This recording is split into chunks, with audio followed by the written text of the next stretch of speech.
ನಂಗಂತೂ ಸಖತ್ ಇಷ್ಟ ಆಯಿತು. Look at the combination of the colours you pick. Costumes ಆಗಿರ್ಬೋದು, ಜ್ಯುವೆಲರೀಸ್ ಆಗಿರ್ಬೋದು, eye makeup everything is wow. ನಂಗೆ ಸಖತ್ ಇಷ್ಟ ಆಯಿತು. ಸೊ ನಾನು ಮಾಡಿದ್ನಾ, ನೀವು ಮಾಡಿದ್ರಾ? ನೀವೇ ಮಾಡಿದ್ರಾ? ಸೊ ಯಾರು ಮಾಡಿದ್ರು ಮೇಕಪ್ಪು? ಅವರ ಸೊ ಸೂಪರಾಗಿ ಬಂದಿದೆ. ಸೊ ಮಾಡ್ಬೋದು ಅನ್ನೋ ಕಾನ್ಫಿಡೆನ್ಸ್ ಬಂತಾ? ಈಗ ಹೊರಗಡೆ ಹೋಗಿ ಬ್ರೈಡಲ್ಸ್ಗೆ ಮಾಡ್ತೀರಾ? ಧೈರ್ಯ ಬಂದಿದೆಯಾ? ಎಷ್ಟು ಚೆನ್ನಾಗಿ ಮಾಡಿದ್ರಾ ನೋಡಿ. ಸೊ ಓಕೆ, ಅಗೇನ್ ಹೇಗೆ ಅನಿಸ್ತು ಬಿಹೇವಿಯರ್ ಅಂತ ಬಂದಾಗ? ತುಂಬ ಚೆನ್ನಾಗಿತ್ತು. ಚೆನ್ನಾಗಿ ತುಂಬ ಚೆನ್ನಾಗಿ ಮಾಡಿದ್ರು ನೀಟಾಗಿ. ಒಬ್ಬರೇ ಬೇಗ ಈಗ ಫಸ್ಟು ಮಾಡಿದ್ದೇವೆ ಇವರೇ, ಎಲ್ಲರಿಗಿಂತ ಫಸ್ಟ್ ಮಾಡಿದ್ದು. ಕ್ವಿಕ್ಕಾಗಿ ಮಾಡಿದ್ರಾ?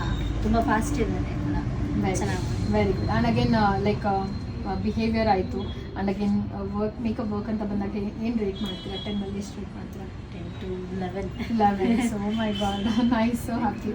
And again thank you so much for choosing Deepika Makeup ಅಂತ ಹೇಳಿ. ನಿಮ್ಗೆ ಏನು ಅಂತ ಅನಿಸ್ತಾ ಇದೆ ಇವಾಗ? ಖುಷಿ ಆಗ್ತದೆ ಮಾಡ್ಬೋದು ಈ ಥರ ಔಟ್ಲುಕ್ ಬರುತ್ತೆ ಅಂತ ಎಕ್ಸೆಪ್ಟೇಷನ್ ಇರಲಿಲ್ಲ. ತುಂಬ ಖುಷಿ ಆಗ್ತದೆ. Okay, so thank you so much for coming here and thank you so much for choosing